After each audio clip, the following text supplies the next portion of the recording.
2016 Mazda CX-9 AWD. We talk a big game. After endlessly professing our love for Chevy Corvettes, Porsche Caymans, and Mazda MX-5 Miatas, more often than not, when the time comes to pick a vehicle for a weekend road trip, we choose something practical. Practical is 3 rows. Practical is all-wheel drive. Practical is quiet. Practical rides well. Practical doesn't make us look as if we're suffering a midlife crisis.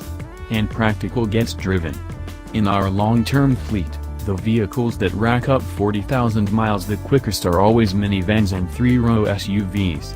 As much as we love driving them, sports cars can't accommodate the family or carry much stuff. So the Mazda CX-9 is practical, but it's not all Costco and Home Depot and road trips to Disney.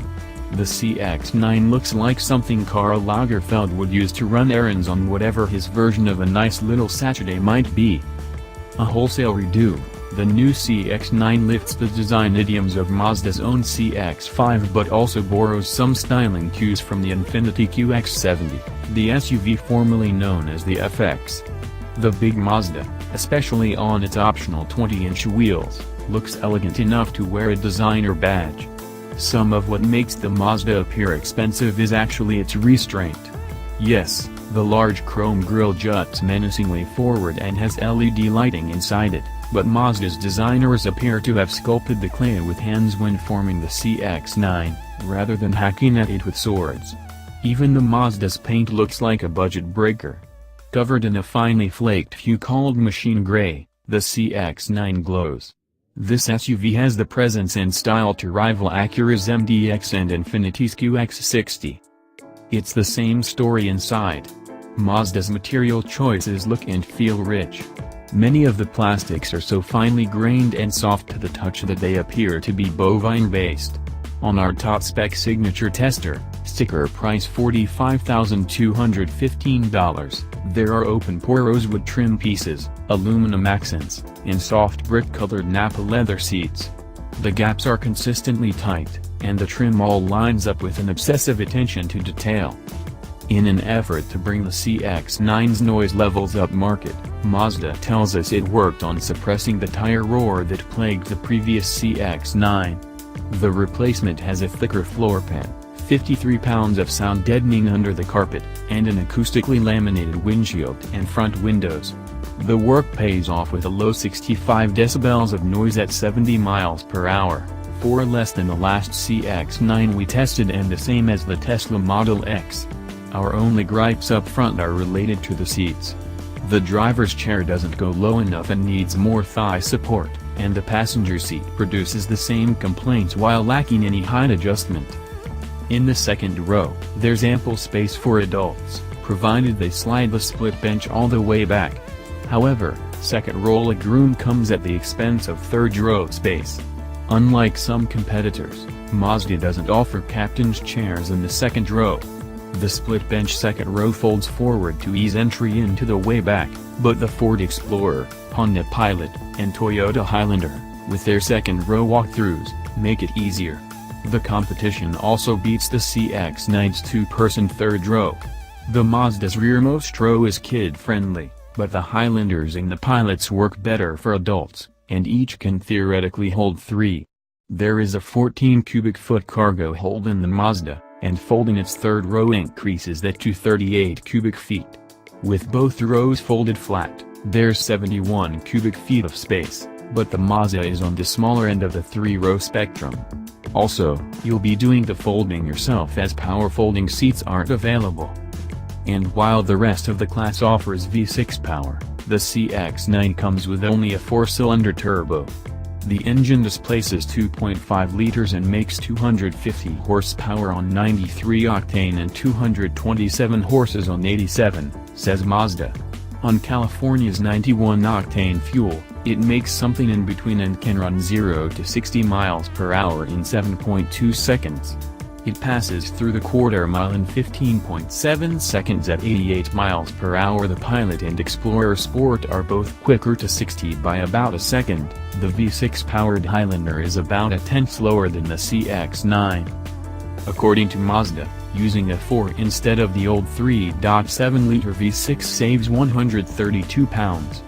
Front drive models weigh 4,054, a loss of 269 pounds. We measured 4,336 for our all-wheel drive CX-9 Signature, 223 pounds less than the old CX-9. It's between 200 and 700 pounds lighter than most of the 3-row class, but the Pilot, Hyundai Santa Fe, and Kia Sorento are a few pounds lighter still. The downsized engine and reduced mass help boost EPA fuel economy from last year's 16 city/22 highway mpg, AWD, and 1724, front drive, to 2127 and 2228, respectively. Those numbers are good enough to take the CX-9 to the head of the class. The GMC Acadia, with the newly available naturally aspirated 194 horsepower 2.5-liter 4 and all-wheel drive, comes close at 21/25 of a mile per gallon. To boost real-world fuel economy, Mazda fits a cooling system to the exhaust gas recirculation system that helps reduce combustion temperatures. When on boost, a turbo causes the engine to consume more fuel, not only to match the extra air entering the engine but also as a little extra to help keep the combustion chamber cool. By cooling the exhaust that recirculates back to the engine, combustion temperatures are thus reduced without having to rely on a rich mixture. We measured 0.80 grams of grip in skid pad testing despite an overactive stability control system. Even on public roads, we found the stability control a bit too intrusive. It can't be shut off, and if you press hard into a corner, it'll clamp down on the brakes. Should you need to slam on the brakes, stopping from 70 miles per hour takes 179 feet, a typical distance for the class. For the safety-conscious, Mazda offers a full cache of driver assistance systems, including blind spot monitoring, radar-based cruise control, and lane departure warning and correction. Only Grand Touring and Signature models get the radar-based active cruise control that makes the collision warning system possible. If the vehicle senses an imminent collision, it will slam on the brakes. It's too sensitive. 3 times in as many days, the system thought an accident was developing when there was no danger. It surprised us by slamming on the brakes twice while gradually slowing behind a row of cars at a red light, and once again when changing lanes to dart around a slower car. The system can be shut off and its sensitivity can be adjusted. Both times when the system intervened, it was set to its least sensitive setting, but it automatically reactivates every time the engine starts. The overactive system is completely inconsistent with Mazda's driver-centric gospel. Annoying collision warning system aside, the new CX-9 is the most engaging vehicle in its class, proving that practicality doesn't always mean giving up handling and style. What it lacks in third-row space, it makes up for in refinement and dynamics. A base CX-9 starts at $32,420, add all-wheel drive for $1,800. Even fully loaded to $45,215 as our test car was, the CX-9 remains a strong value in a world where a Pilot Elite costs $47,470 and an Explorer Platinum costs $53,915. It might not have the acceleration or third-row space of those two, but what's more practical than saving money?